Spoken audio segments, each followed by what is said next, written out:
आज हम जो टॉपिक है हमारा यूनिवर्सल लॉ ऑफ ग्रेविटेशन, आज हम इस पे डिस्कस कर रहे हैं गुरुत्वाकर्षण के सार्वत्रिक नियम पे। सबसे पहले इस जो नियम है ये बहुत ज्यादा इंपॉर्टेंट है आपके 11th के बेस पे भी और 12th के बेस पे भी। तो इसको समझिए हम किस टाइप से समझते हैं। सपोज दैट स्टूडेंट्स ये हमारे पास मास की मतलब कि दो पिंड है, या फिर हम ये बोले कि टू बॉडीज है, M1 और M2 है। M1 और M2 हमारी जो डिस्टेंस है वो r डिस्टेंस पे रखी है, मतलब कि इनके बीच की जो दूरी है ना वो r डिस्टेंस है।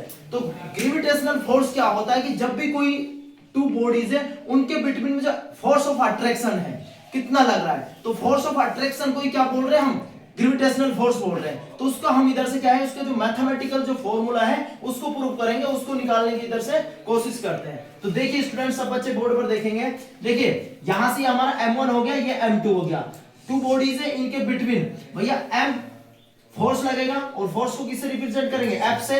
तो F प्रोपोर्शनल है M1 और M2, मतलब हम ये कह सकते हैं कि M1 द्रव्यमान और M2 जो द्रव्यमान है इनके क्या है, गुणनफल के समानुपाती है। कौन, बल, क्या है, बल।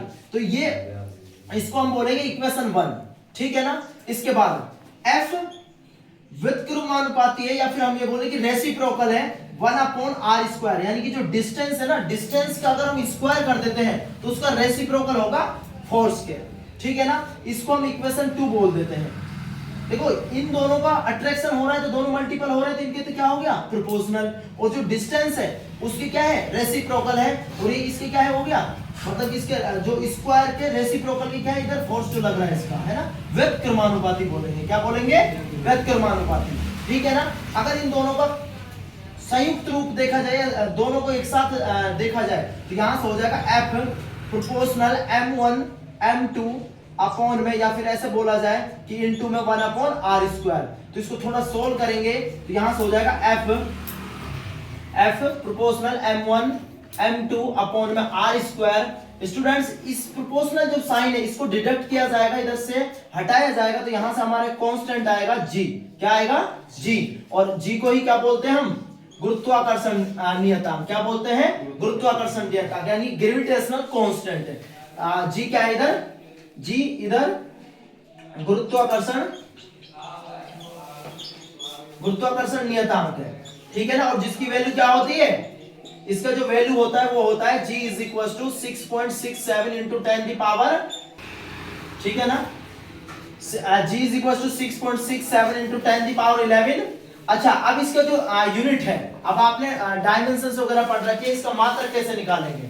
देखो F जो द्रव्यमान है उसको किस में मेजरमेंट करते हैं, द्रव्यमान को किस में मेजरमेंट करते हैं, किलोग्राम में। तो यहां से हो जाएगा किलोग्राम स्क्वायर अपॉन में मीटर स्क्वायर, या फिर हम ये बोले कि फोर्स का मात्रक क्या होता है, न्यूटन भी होता है, सीधा भी हम यहां से कह सकते हैं। तो इस टाइप से स्टूडेंट्स अब इसकी हम विमा निकालेंगे, इस फॉर्मूले को हम कुछ इस टाइप से सोल्व करेंगे कि G is equal to F r² upon में M1 M2, ठीक है ना। तो G is equal to unit of force is newton into unit of distance metre square upon में unit of mass kilogram square. So two bodies of mass, यहां द्रव्यमान की दो पिंड है तो इसलिए हमने किलोग्राम स्क्वायर ले लिया, ठीक है ना। तो G is equal to newton into metre square into में किलोग्राम इनवर्स केजी की पावर -2। ये तो हो गया स्टूडेंट्स का मात्रक।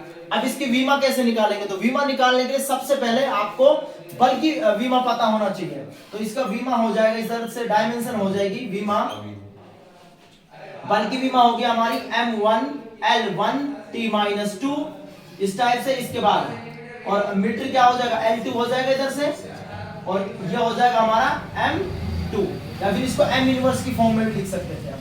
आगे देखिए इसकी फाइनली विमा निकल कर आएगी M की पावर, देखो ये ऊपर जाएगी तो माइनस हो जाएगा, और L की पावर 1 और L की पावर 2, तो L की पावर 3 और T-2।